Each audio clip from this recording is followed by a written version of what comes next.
5, 4, 3, 2, 1, 0.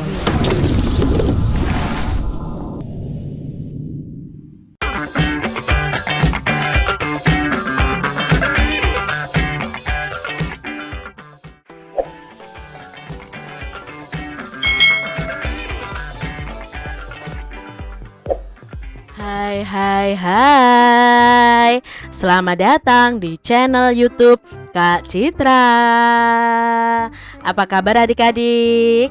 Apakah kalian siap belajar bersama Kak Citra hari ini? Hari ini kita masih belajar di tema 6, panas dan perpindahannya. Subtema 3, pengaruh kalor terhadap kehidupan, pembelajaran yang ketiga. Mari adik-adik kita belajar dengan penuh semangat ya. Perhatikan gambar berikut ini adik-adik. Kegiatan apa saja yang kamu lihat dari gambar berikut? Ya, ini ada kegiatan membatik, lalu ada kegiatan memahat, ada kegiatan menangkap ikan, lalu kegiatan menanam padi. Nah, apa sih tujuan kegiatan tersebut? Otomatis setiap kegiatan ini memiliki tujuan. Ini untuk menghasilkan batik, ini menghasilkan patung ya. Lalu ini menghasilkan ikan yang bisa dijual, dan ini menghasilkan beras yang juga bisa dijual. Bagaimana pengaruh kegiatan tersebut terhadap pembangunan ekonomi, sosial, dan budaya masyarakat setempat?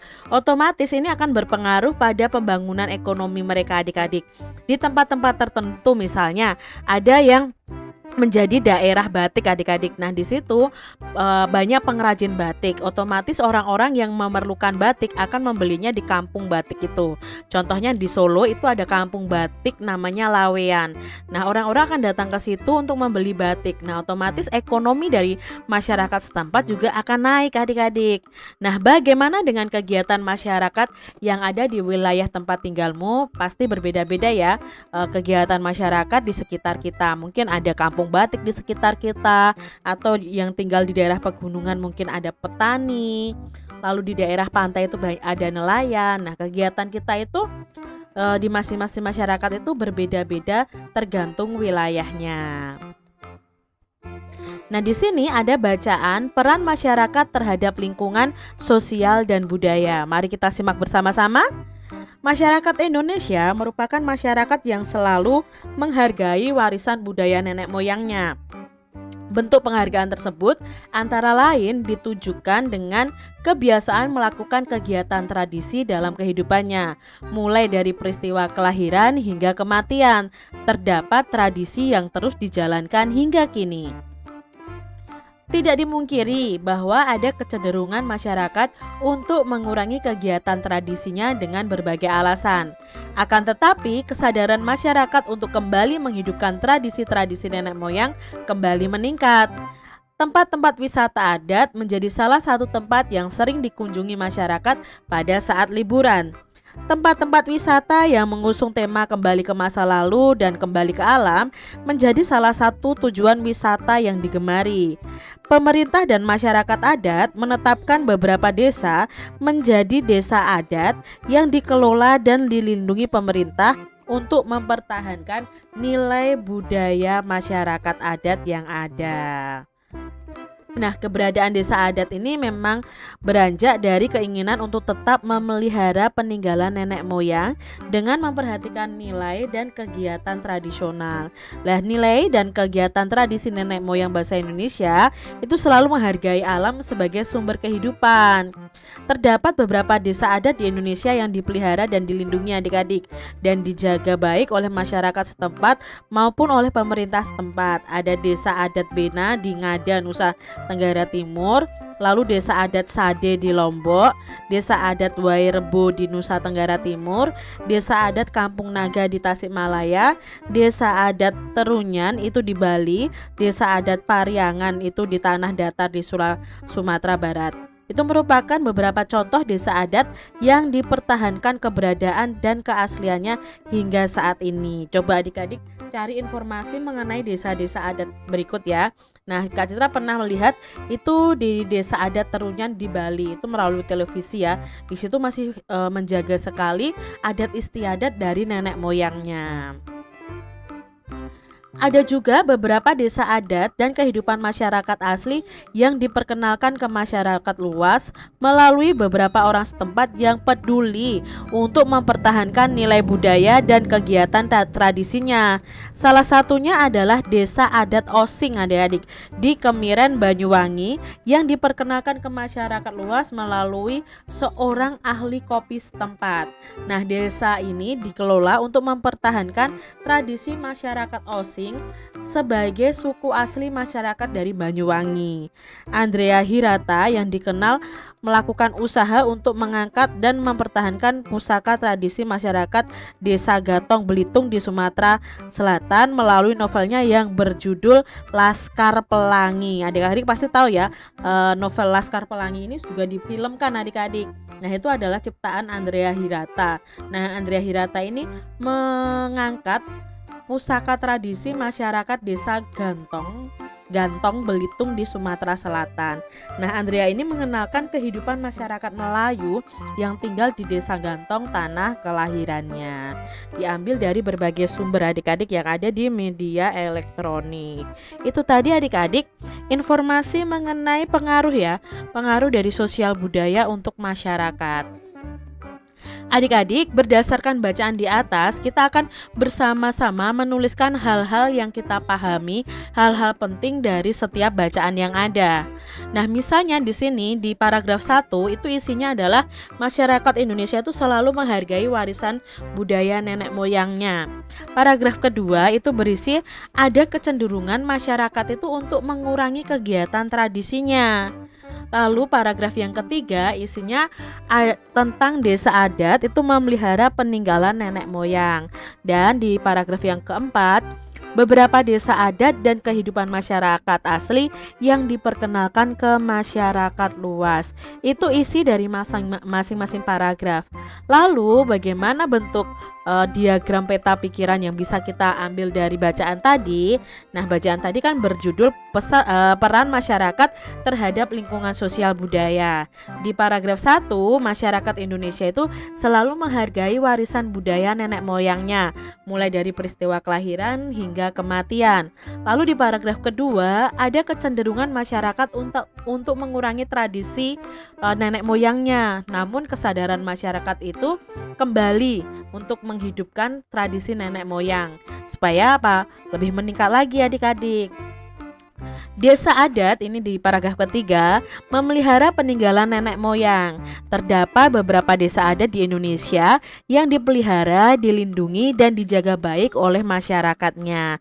Dan di paragraf yang keempat ada beberapa desa adat dan kehidupan masyarakat asli itu diperkenalkan ke masyarakat luas. Salah satunya adalah desa adat Osing di Kemiren, Banyuwangi. Nah, kesimpulan dari bacaan tadi apa? Ini adalah kesimpulannya adik-adik. Masyarakat Indonesia itu selalu menghargai warisan budaya nenek moyangnya. Misalnya kegiatan tradisi peristiwa kelahiran hingga kematian. Ada kecenderungan masyarakat untuk mengurangi kegiatan tradisinya. Namun kesadaran masyarakat untuk kembali menghidupkan tradisi-tradisi nenek moyang kembali meningkat. Desa adat memang untuk tetap memelihara peninggalan nenek moyang. Terdapat beberapa desa adat di Indonesia yang dipelihara, dilindungi, dan dijaga baik oleh masyarakat. Nah, beberapa desa adat dan kehidupan masyarakat asli yang diperkenalkan ke masyarakat luas, salah satunya adalah desa adat Osing di Kemiren, Banyuwangi. Itu kesimpulan atau ringkasan dari bacaan tadi adik-adik. Adik-adik, pagi ini sekolah ramai dengan para siswa yang mengenakan batik berbagai motif. Hari ini adalah Hari Batik. Hari Batik itu dirayakan setiap tanggal 2 Oktober 2009 setelah UNESCO PBB menetapkan batik itu sebagai warisan kemanusiaan budaya lisan dan non-bendawi. Nah, para siswa dan guru di sekolah merayakannya dengan mengenakan baju dengan motif batik yang berbeda-beda. Jadi setiap tanggal 2 Oktober adik-adik itu biasanya kita merayakan Hari Batik Nasional. Kita memakai batik khas daerah kita masing-masing. Nah, di sini ada percakapan Siti dan Lani adik-adik. Mari kita simak bersama-sama. Hai Lani, kamu terlihat cantik dengan motif batik itu. Bagaimana rasanya memakai kain bermotif batik, Lan? Batik dari mana? Dari daerah mana itu, Lan? Tanya Siti. Terima kasih Siti, aku suka memakai baju bermotif batik ini. Bahannya nyaman dan tentu saja aku suka dengan motifnya. Cantik ya, ibu membelinya di Pekalongan saat mengunjungi salah satu kerabat di sana.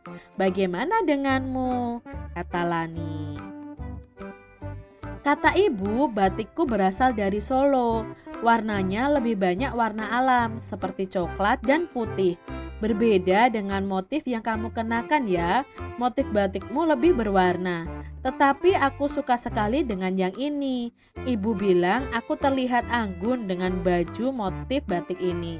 Tahukah kamu cara pembuatan batik yang dilakukan nenek moyang kita? Tanya Siti.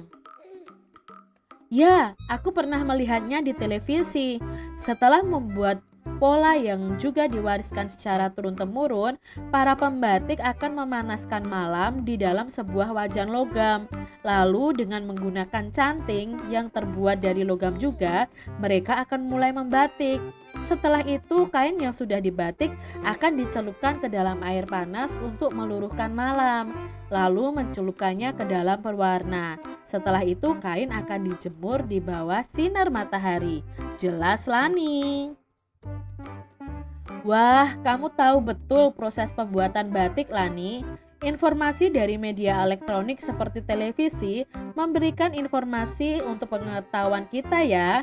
Setelah saya mendengarkan penjelasanmu, ternyata nenek moyang kita pun tahu betul cara memanfaatkan sumber panas untuk kegiatan membatik ya.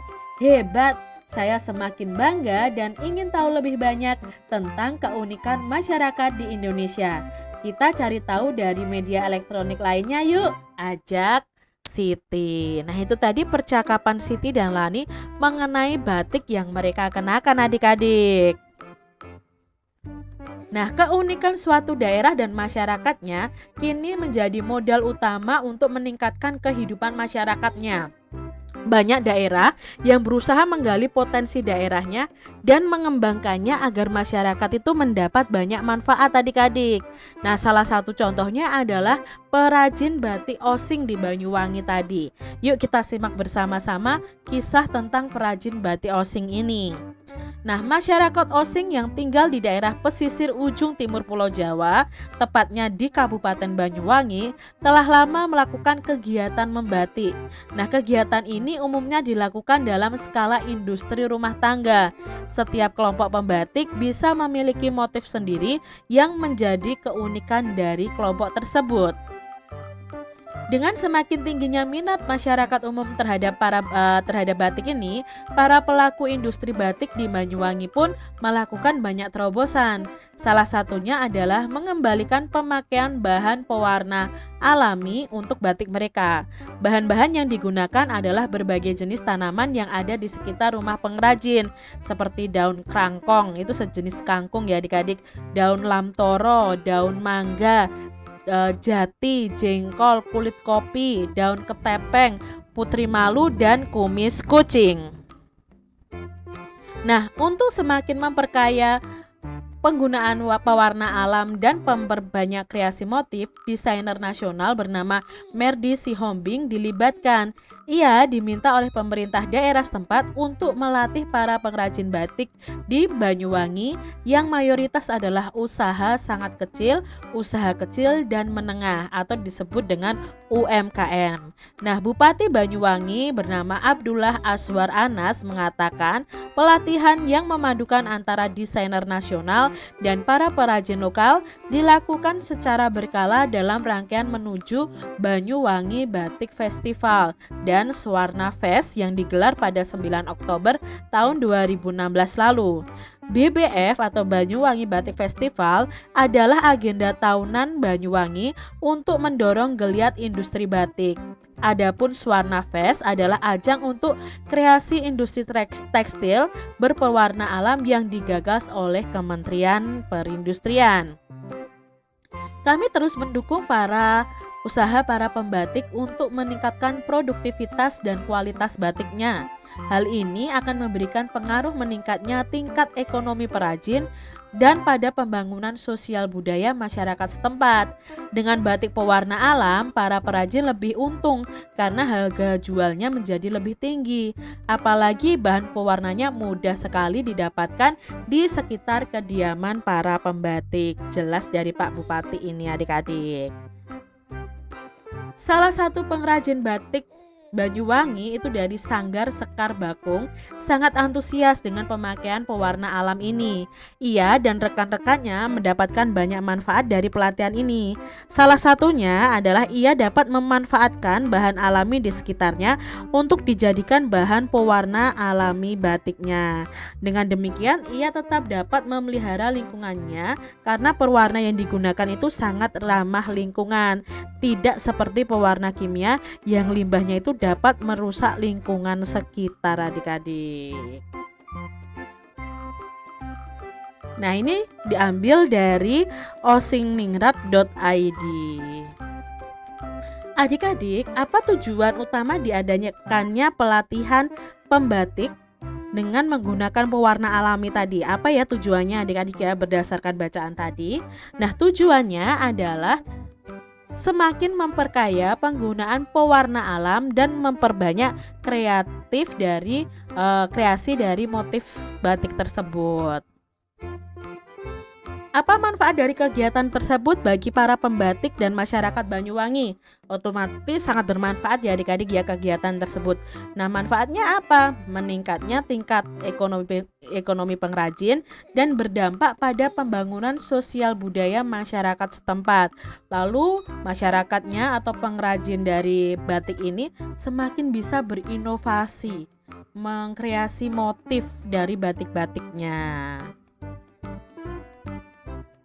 Bagaimana pengaruh penggunaan pewarna alami ini pada pembangunan ekonomi pengrajin batik? Nah, apa ini pengaruhnya adik-adik? Nah, pengaruhnya adalah dengan batik pewarna alam, para perajin itu bisa untung lebih tinggi karena harga jual batiknya itu menjadi lebih tinggi, tetapi pewarna alamnya itu sangat mudah didapatkan di sekitar rumah mereka. Bagaimana pengaruh kegiatan tersebut pada pembangunan sosial budaya masyarakatnya? Nah, kegiatan tersebut berpengaruh dengan menggunakan pewarna alami, masyarakat itu turut serta dalam menjaga lingkungan sekitar karena limbah dari pewarna alami itu lebih ramah lingkungan daripada limbah yang berasal dari pewarna kimia. Adik-adik, coba adik-adik bisa mencari tahu tentang kegiatan masyarakat di daerah tempat tinggal kalian.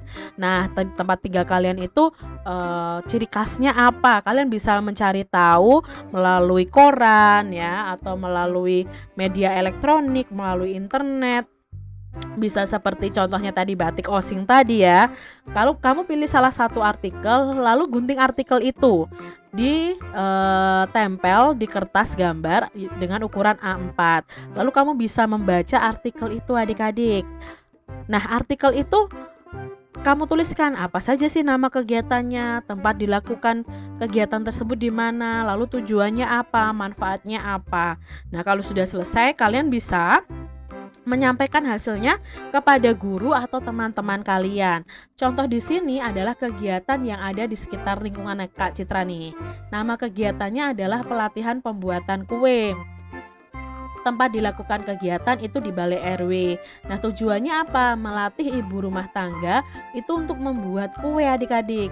Manfaatnya apa? Melatih ibu rumah tangga membuat kue yang dapat dijual sehingga dapat menambah penghasilan. Itu contoh dari kegiatan yang ada di sekitar lingkungan Kak Citra. Jadi kalian tuliskan ya apa saja sih kegiatan yang ada di daerah atau wilayah kalian masing-masing. Adik-adik, jika kamu memperhatikan dengan seksama, dalam setiap kegiatan yang dilakukan bersama dalam masyarakat, ada hak dan kewajiban yang harus dilakukan oleh anggotanya.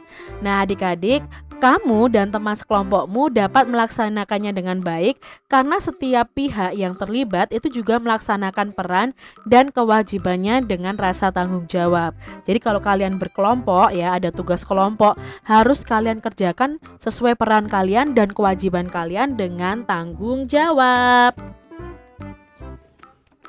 Tanggung jawab adalah sikap melaksanakan segala sesuatu yang telah disepakati bersama untuk mencapai tujuan bersama. Dengan mengetahui hak dan kewajiban dan melaksanakannya dengan tanggung jawab, tujuan bersama itu dapat tercapai adik-adik. Apa yang terjadi jika tanggung jawab tidak dilaksanakan? Ya, kalau tanggung jawab tidak dilaksanakan, otomatis apa yang menjadi pekerjaan kita juga tidak akan selesai adik-adik. Contohnya, kamu ada PR nih, tanggung jawabmu apa? Ya, mengerjakan PR itu. Kalau kamu tidak melaksanakannya, ya otomatis PR itu tidak akan selesai dan kamu akan mendapatkan nilai yang jelek ya. Itu kalau tanggung jawab tidak dilaksanakan. Nah, di sini adik-adik, kamu pahami lagi bacaan tentang perajin batik osing tadi. Lalu kita amati siapa saja yang terlibat dalam kegiatan tersebut. Lalu perannya apa? Hak dan kewajibannya apa? Tanggung jawabnya apa? Kalian bisa menuliskan dalam tabel seperti ini. Nah, Kak Citra punya contoh di sini. Pihak yang terlibat dari bacaan tadi ya, itu ada masyarakat Osing, Merdi Sihombing, ada Abdullah Aswarna Anas, lalu ada perajin batik Banyuwangi dari Sanggar Sekar Bakung. Nah, peran, hak dan kewajibannya apa? Oh, misalnya masyarakat Osing itu menciptakan motif batik Banyuwangi, itu perannya. Haknya apa? Memperoleh motif ya, ini motif batik yang unik. Kewajibannya apa? Menggunakan bahan pewarna alami untuk batik mereka. Lalu tadi ada perannya di situ adalah pihaknya Merdi Sihombing ya, tadi ada desainer tadi. Nah, perannya apa? Melatih para perajin batik di Banyuwangi. Haknya apa? Kalau dia sudah melatih ya otomatis akan mendapatkan penghargaan atau imbalan jasa atas pelatihan yang dilakukannya. Kewajibannya apa? Ya kewajibannya memperbanyak kreatif motif batik Banyuwangi, melatih para pengrajin. Itu kewajiban Merdi Sihombing. Lalu ada Bapak Bupati tadi ya, Abdullah Aswar Anas. Nah, perannya apa? Mendorong geliat industri batik di Banyuwangi. Haknya apa? Meningkatnya tingkat ekonomi pengrajin batik di Banyuwangi. Kewajibannya apa? Oh, mendukung usaha para pembatik untuk meningkatkan produktivitas dan kualitas dari hasil batiknya. Lalu tadi ada juga pihak pengrajin batik Banyuwangi dari Sanggar Sekar Bakung. Perannya apa? Mengikuti pelatihan ya perannya. Lalu haknya apa? Mendapatkan banyak manfaat dari pelatihan tersebut. Kewajibannya apa? Oh, kewajibannya memanfaatkan bahan alami untuk dijadikan bahan pewarna batik tadi. Nah, ini tadi pihak yang terlibat, peran, hak dan kewajibannya. Lalu kalian bisa menuliskan juga pihak-pihak yang terlibat dan apa akibatnya jika tidak melakukan tanggung jawabnya adik-adik. Contohnya di sini tadi kan sudah ada peran dan tanggung jawabnya. Misalnya kalau pihak yang terlibat masyarakat Osing tidak melakukan tanggung jawabnya, ya otomatis motif batik Banyuwangi tidak akan berkembang dengan baik. Misalnya Merdi Sihombing tidak akan melakukan pelatihan. Nah, otomatis apa? Ya, kreasi motif perajin batik di Banyuwangi ini tidak akan berkembang. Lalu Abdullah Aswar Anas tadi, kalau misalnya tanggung jawabnya itu menggeliatkan tentang batik Banyuwangi tapi tidak dilakukan, ya otomatis geliat industri batik di Banyuwangi juga akan berkurang adik-adik. Lalu pihak yang terkait lainnya, misalnya pengrajin batik Banyuwangi dari Sanggar Sekar Bakung, misalnya tidak memakai pewarna alami, malah memakai pewarna kimia. Nah, yang terjadi adalah lingkungan akan tercemar karena menggunakan bahan pewarna kimia. Itu tadi jika pihak-pihak yang terlibat itu tidak melakukan tanggung jawabnya. Demikian tadi adik-adik pembahasan kita di tema 6, subtema 3 pembelajaran yang ketiga. Semoga video pembelajaran ini bermanfaat untuk adik-adik semuanya. Dan sampai jumpa lagi di video pembelajaran Kak Citra selanjutnya. Tuhan memberkati. Jangan lupa tekan tombol subscribe, lalu tekan loncengnya, tekan juga tombol like, lalu share ke media sosial kalian. Jangan lupa untuk ikuti media sosial Kak Citra. Terima kasih.